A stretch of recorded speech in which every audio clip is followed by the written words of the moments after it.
contexte boo xam ne nii am na ñu doon liggéey sa port sa CDC ak AIBD ak feneen ñoo xam ne nii ñu ngay ñàkk seen liggéey di ko xuntu. D'abord ci contexte ñàkkum liggéey bi contrat tamit contrat la ñun bu ñu ci lu ñu nekk di ci liggéey surtout mooy fexe ba ndaw Sénégal fu mu mën di nekk déjà am lu mu mën a liggéey parce que am formé nañu ko ci waaye tamit am offre bi nga xamante ne mën na ci répondre kon képp ku ñu gis mu ñàkk liggéeyam rek lu ñu metti la ndax xam nañu amoon revenu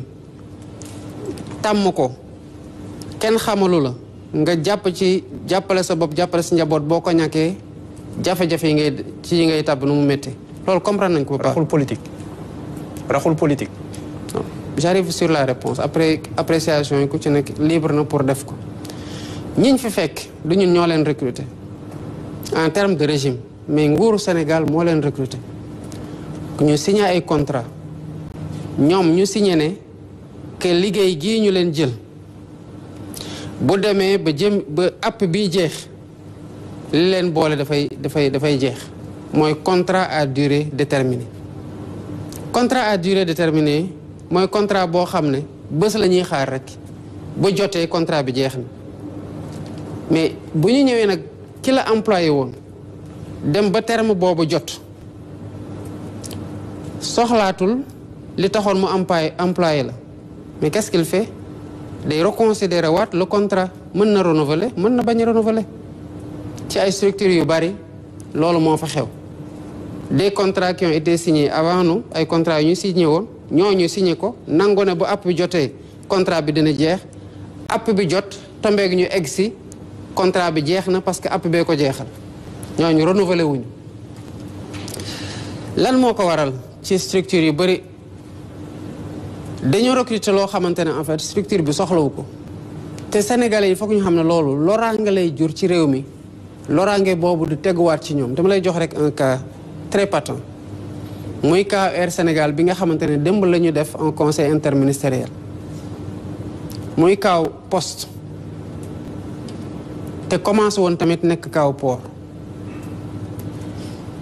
politiciens yi dañu bëgg a jël État di ci régler des questions d'emploi par le public c'est pas possible te di ko def surtout nag pour caser ay clientèle politique une entreprise publique ou privée du pour caser clientèle politique c'est pour prendre en charge benn secteur am rentabilité màgg def leneen mais le cas de Air Sénégal voilà une compagnie boo xam ne mais chaque mois État injecté ci ay dizaines de milliards pourquoi parce que compagnie baa ngi am 4 avions déjà nu ñu structuré jëndum yenn avions yi rek ak yenn avions yi ñuy jënd rek mun c'était pas le meilleur schéma qu'il fallait faire jënduñu avions yi war nuñ ko jëndee baaxul lu jëndoon avions yi ba pare yenn yi naawul pendant que naawul ñu dem di louer yeneen avion pour affréter vol yi nga xamante ne avion yi naawul waroon nañ ko kii te dara jotu leen et à côté nag chaque jour ñu ne ñu déficit am na dañuy waaj a saisir avion yaa ngi am ay retard ñu ngi am ay nangam naka la ñuy def État obligé intervenir pour compenser loolu mais fu ñu amee 4 avions Côte d'Ivoire am 11 avions Askai am 12 avions ñun ñoo leen ëppale ay employés ëppale leen ay hôtesse de l'air fuuf mais pour lan pour régler le problème d'une centaine ou de 200 personnes 600 personnes maximum parce que ñenn ñi sax ils sont à leur poste mais le surplus bu ñu soxlawul qui travaille pas aux horaires convenus pour li nit war a liggéey en semaine on optimise benn coup mais loolu lu muy jur mooy saa yu ñu waxee ne dañuy waaj a saisir avion Sénégal wala saa yu ñu waxee ne que avion Sénégal panne na wala saa yu ñu waxee ne war nañoo jox Air Sénégal pour mu fay ay salaire am gouvernement bu obligé génnee par exemple 10 milliards dugal ko Air Sénégal mais 10 milliards yooyu xëy na mënoon na contribuer ñu yokk ko ci li créer ay emploi 10 milliards ñaata jeunes lañ ci mën a financer mais aka bari te am na ci ñoo xamante ne bu ñu leen ci financer ñu demal seen bopp ba employé yeneen ñu koy def Air Sénégal di ko def Poste. Voilà une entreprise qui fait 1 milliard quelque de chiffre d'affaires pour des charges de 12 milliards 13 milliards yu teg. Bon, évidemment, il y a le service public. Ci zone yi nga xamante ne ñenn ñi nekkuñu fa. Mais les employés qu'il y a au sein de la Poste, c'est excessif par rapport ak li Poste soxla. Lan moo ko andi directeur bu ñëw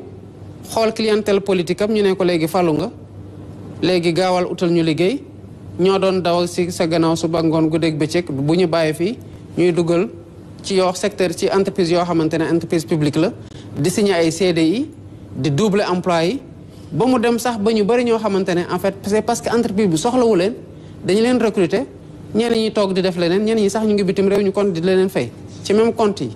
ñu bàyyi fi seen carte bancaire wala seen chèque ay ñeneen di ci bénéficier wu en fait réew mënul doxee noonu. Il nous faut trouver des réponses ci situation emploi bi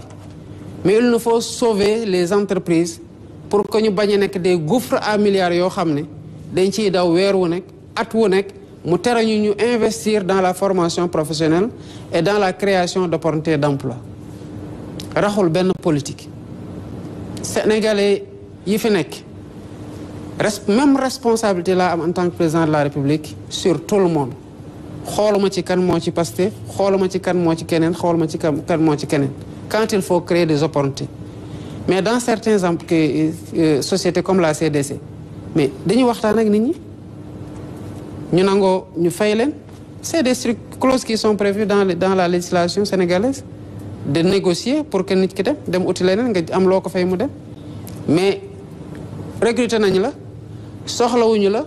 par force nag da nga fay toog parce que dans tous les cas état recruté na la ba pare mais ça signifie qu'on condamne cette structure là à une mort certaine et pour longtemps état war a ñëw nag di injecter affaire tout le temps ci biir structure yooyu y a rien de ciblé c'est des options politiques souvent douloureuses mais qu'il nous faut assumer parce que c'est pas la voie bi ñu koy def depuis des années entreprise yaa ngi disparaître di gën a wàcc di gën a moins performante et puis di gën a moins compétitive dans un environnement sous-régional boo xamante ne il est de plus en plus agressif même y compris secteurs yi nga xamante ne amoon nañ ci avancé on commence à avoir du recul le cas du port est patent les autres ont fait des investissements majeurs parce qu'ils ont les moyens de le faire le port croule sous le poids de dettes yoo xamante ne mais amatul woon investissement yi mu mën a def mais là le port respire à nouveau